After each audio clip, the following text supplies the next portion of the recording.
কাজ করার সময় হঠাৎ মেয়েটির পিরিয়ড শুরু হয়ে যায়। সে ঘাবড়ে যায়, কারণ সে ছেলেদের পোশাক পরেছিল এবং তার কাছে কোনো প্যাডও ছিল না। সে চুপচাপ বাথরুমের দিকে যেতে থাকে। ঠিক তখনই সিইও তাকে দেখে ফেলেন। মেয়েটি তাড়াতাড়ি তার বান্ধবীকে মেসেজ করে একটি প্যাড নিয়ে আসতে বলে, কিন্তু তার বান্ধবী ভুল করে সোজা সিইওর সাথে ধাক্কা খেয়ে বসে। ভয়ে বান্ধবীটি লুকিয়ে পড়ে।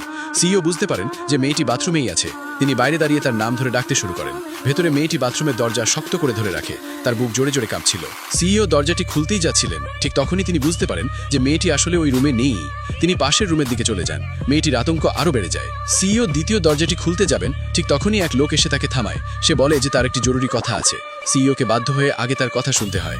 আসলে ওই লোকটিকে মেয়েটির বান্ধবী পাঠিয়েছিল। মেয়েটি স্বস্তির নিঃশ্বাস ফেলে। তার মনে হয় এবার হয়তো বিপদ কেটে গেছে। কিন্তু সে যখন বাইরে বেরিয়ে আসে, দেখে সিইও সেখানেই তার জন্য অপেক্ষা করছেন। তিনি জিজ্ঞেস করলেন, তুমি কোথায় ছিলে? মেয়েটি বলল, আমার পেটে ব্যথা করছিল। সিইও তার কথা বিশ্বাস করলেন না। তিনি বললেন যে তাকে হাসপাতালে নিয়ে যাবেন। মেয়েটি মানা করে দেয়। সে বলে তার শুধু একটু বিশ্রামের প্রয়োজন।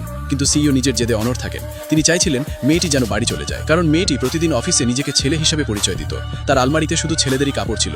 এই বিষয়টি তার মাকে খুব চিন্তায় ফেলত। মা চাইতেন সে যেন মেয়েদের কিছু পোশাক কেনে।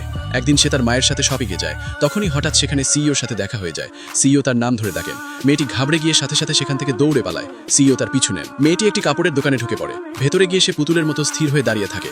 কিছুক্ষণের জন্য সিইও তাকে চিনতে পারেননি, কিন্তু এরপর যা ঘটল তা তার গোপন রহস্য ফাঁস করে দিল। কোম্পানিতে একটি টিম গেম বা প্রতিযোগিতা হয়েছিল, আর তাতে সব ছেলেরাই হেরে যায়। শাস্তি হিসেবে সিইও নির্দেশ দেন যে পরের দিন সব ছেলেদের মেয়েদের পোশাক পরে অফিসে আসতে হবে।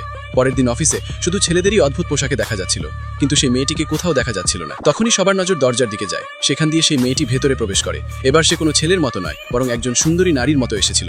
সবাই অবাক হয়ে যায়। সিইও তার দিকে পলকহীনভাবে তাকিয়ে থাকেন। তার বুক দ্রুত কাঁপতে শুরু করে। তিনি নিজেকে সামলাতে পারলেন না। তিনি মেয়েটিকে নিজের কেবিনে ডাকলেন। তিনি নার্ভাস হয়ে তার পোশাকের দিকে তাকিয়েছিলেন। তিনি তাকে ঘোমটা সরাতে বললেন। মেয়েটি মানা করে দিল, কিন্তু সিইওর মনে এক অদ্ভুত অস্থিরতা কাজ করছিল। তিনি জানতে চাইছিলেন ঘোমটার পেছনে কে আছে।